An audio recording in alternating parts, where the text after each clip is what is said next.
Welcome to the House Planet Mortgage Podcast. This series about holiday let mortgages is brought to you by House Planet and House and Holiday Home Mortgages. On today's show, we'll outline our new collaboration with Triple H Mortgages and discuss 5 common mistakes that investors make when applying for a holiday let product.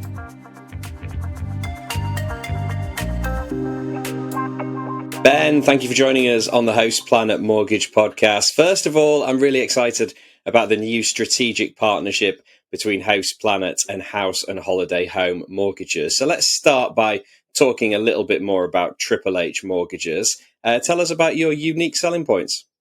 Yeah, hi James. Thanks again for bringing me back. It's always a pleasure to be on the podcast. And the strategic partnership's an exciting venture. So HHH Mortgages have been sort of operational for the last 10 years, I believe now. It's family-led business with Mark Stallard and Joe Stallard, who directors, and what they did is they obviously 10 years ago, when the holiday let mortgage market was somewhat of a new concept, they saw the opportunity to kind of really focus in and identify and work with the lenders, and understand their products and their concepts, and that's grown the last few years, and bringing on new advisors like myself, we've kind of expanded the business, and very much kept that kind of family business feel about things. It's all very personal, and phone calls, emails, or you're going to go straight through to us every time. It's not that kind of corporate feel, and absolutely what we've primarily focused on is just establishing those relationships with the lenders that in this space. We're finding, that people have found that some mortgage brokers don't quite understand the area very well. Just calling on our expertise, we've got direct contacts with a lot of the lenders. We get updates before they're announced, with any changes, criteria, affordability announcements, etc. So, we've just kind of rode that wave over the last few years. Excellent stuff. Yeah, so if you need a holiday let mortgage or any other type of mortgage, make sure you get in touch with Triple H Mortgages. We'll put all the details in the show notes, website address, phone number, email, and all that.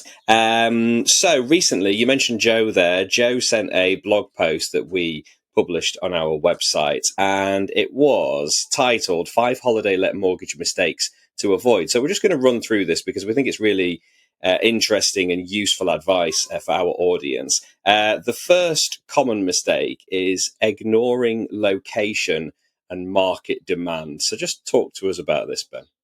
Yeah, no, good point. And Joe's kind of identified a key area here, which is that demand for rental property.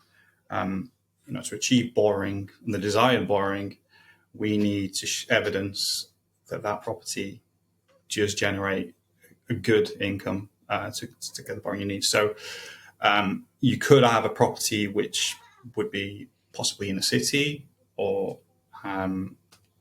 close to good transport links, more kind of standard in nature, which could work maybe for people in transit or something along those lines. Taking that property to a holiday let marketing agent, they may look at that different viewpoint. And might say, look, well, the rental demand, short-term rental demand is pretty niche, pretty restricted, and therefore they may give you an indication of figures which are not that strong. With not getting strong with forecasted figures, that then impacts any subsequent mortgage application, and you may not get the borrowing that you do need.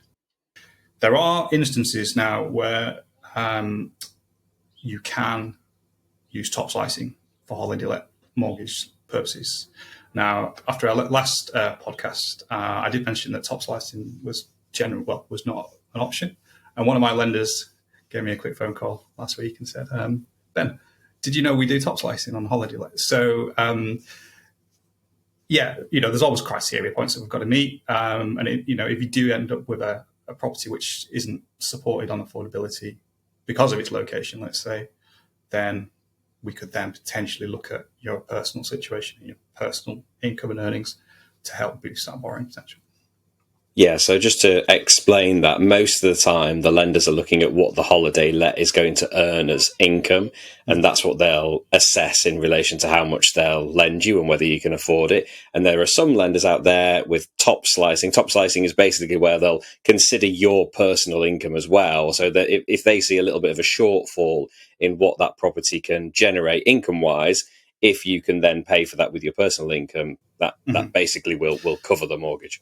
Yeah, it's more common on the buy-to-let products. Holiday let sort of products generally need to be standalone, self-sufficient, based on that rental income. But as one of my lenders corrected me on this last week, there is that possibility. Yeah. So first things first then, with the location and market demand, do your research and talk to property management companies. They will give you a good steer of where the best locations are to buy. So if you're thinking of a particular area, there's no harm in giving them a call and say, look, I've got my eye on these properties. What do you think? Because the property management company will think, well, maybe they've got a chance of managing it in future. And I did this actually a few years ago. I was thinking of buying something on the East Coast, and I talked to a property management company there, and I sent her loads of links to different properties, and she came back and she said, this is a good option, this is not so good. I think a lot of them she'd actually managed before, so she knew the ones that were going to work.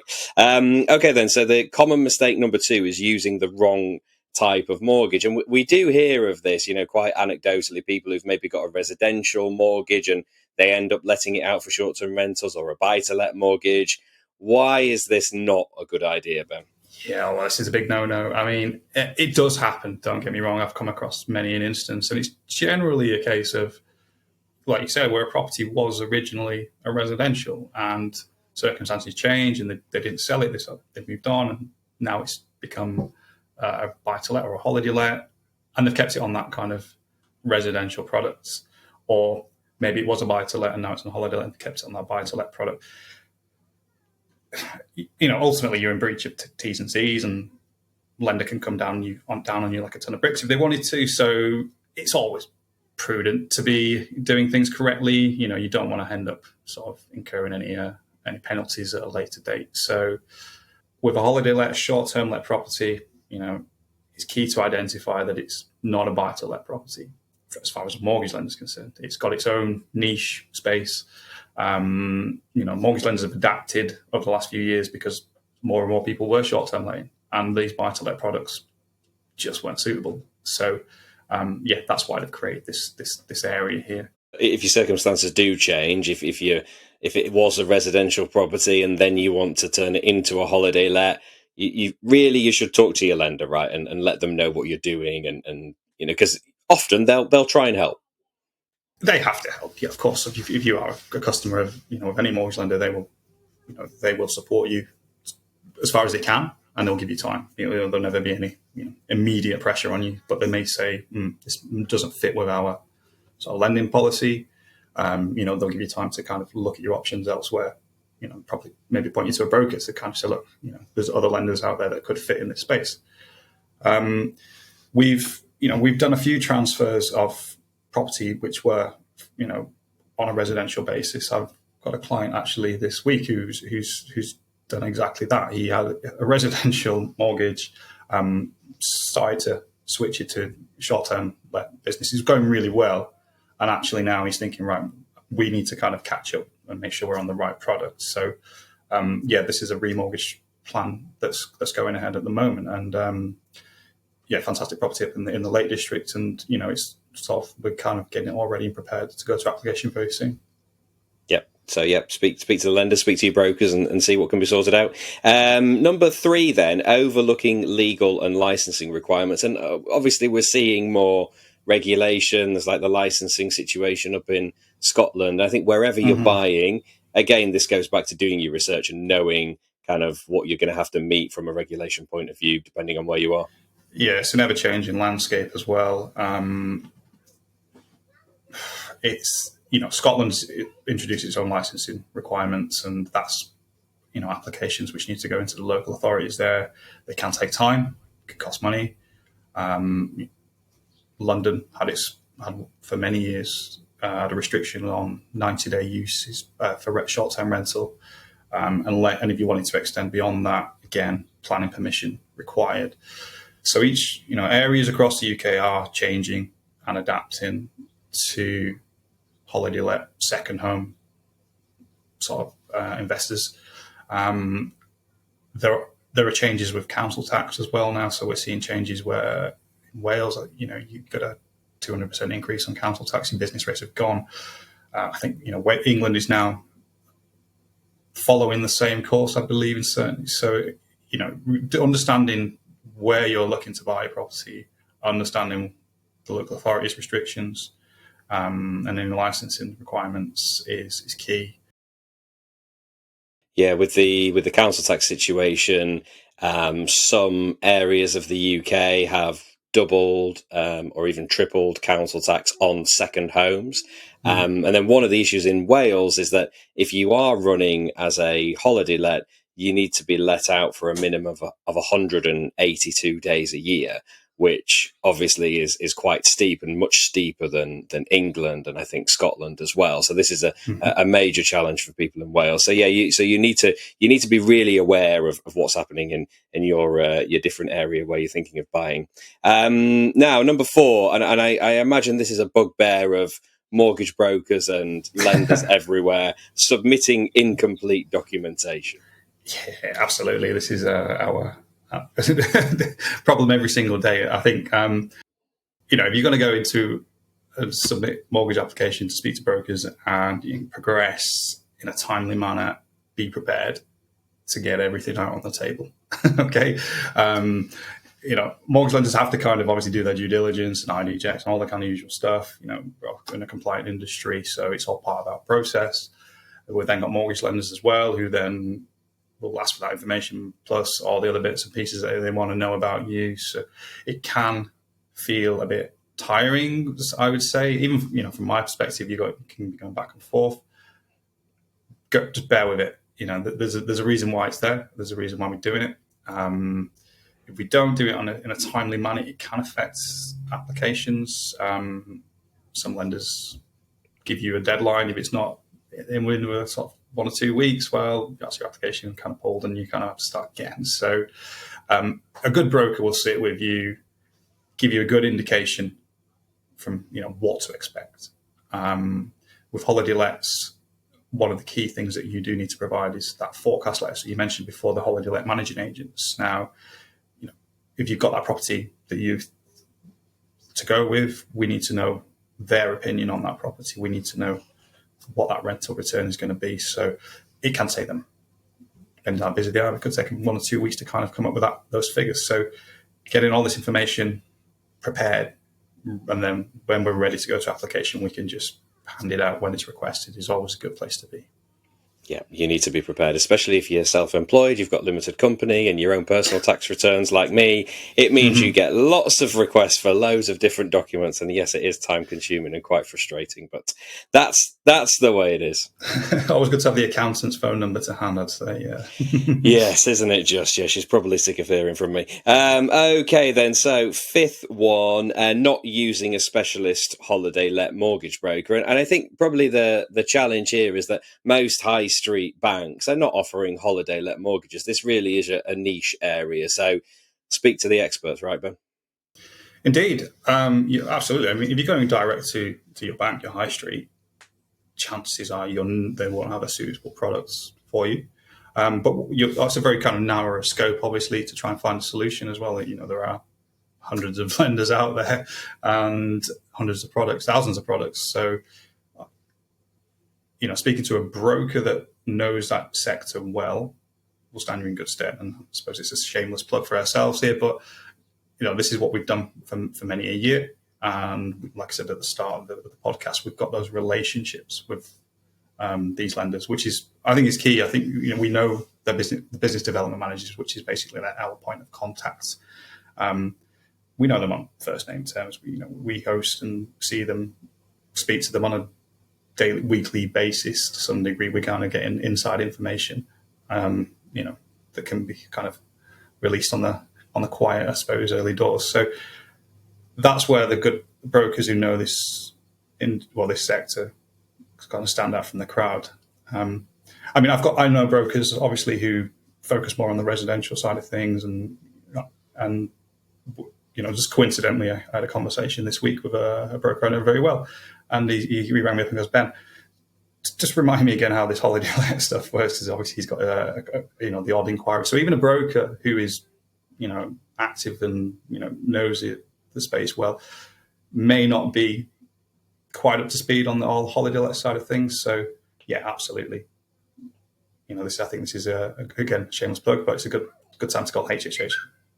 Absolutely, yeah. And the number is 01453 887179, or you can email hello@triplehmortgages.com. And like we said at the start, we'll put all those links in the show notes so you can get straight through to Ben and the team. Ben, are there any decent products out there that we should know of? Where are rates looking at the moment? Yeah, I've done another kind of source this morning, just to have a look, and it's interesting. We're seeing some changes. Normally the 5-year fixed products in relation to was normally a lower price, a lower rate in relation to the 2-year. We're starting to see those kind of get closer together now. So there's not much differential from a rate perspective. The discount products seem to be sourcing really well. So a lender will have their standard variable rate, and they'll apply a discount to that for a 2-year period, let's say. Not suitable for everybody, and obviously, taking the advice and looking at your situation and giving that advice is fundamental, really. But if that scenario works for you and you're willing to accept that kind of variable element to taking on an interest rate, 2-year fixed products and 2-year discount products are now kind of in the late 4%, I'd say, at the moment.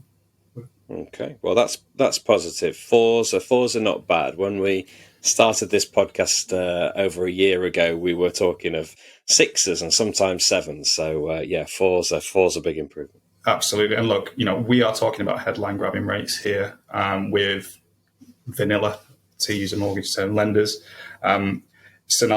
Property scenarios are key.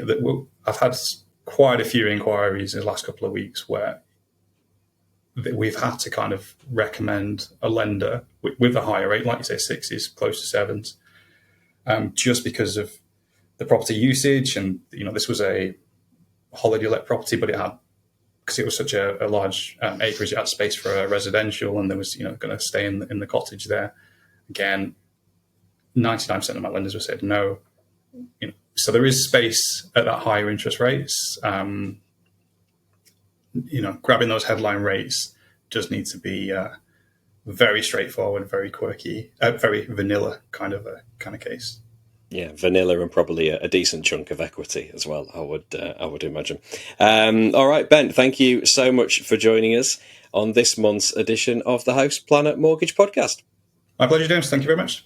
All right, that's a wrap on today's House Planet Mortgage Podcast. My thanks to Ben for joining us on this month's show. If you need any mortgage support, get in touch with the team at House and Holiday Home Mortgages. Their team can help you secure finance for a range of investments, including holiday lets, residential mortgages, buy-to-let, expat and HMO products. To get in touch with the team, call 01453 887179 or email hello@hhhmortgages.com. You can also visit their website for further details, hhhmortgages.com. That's it for today's episode. Until next time, happy hosting.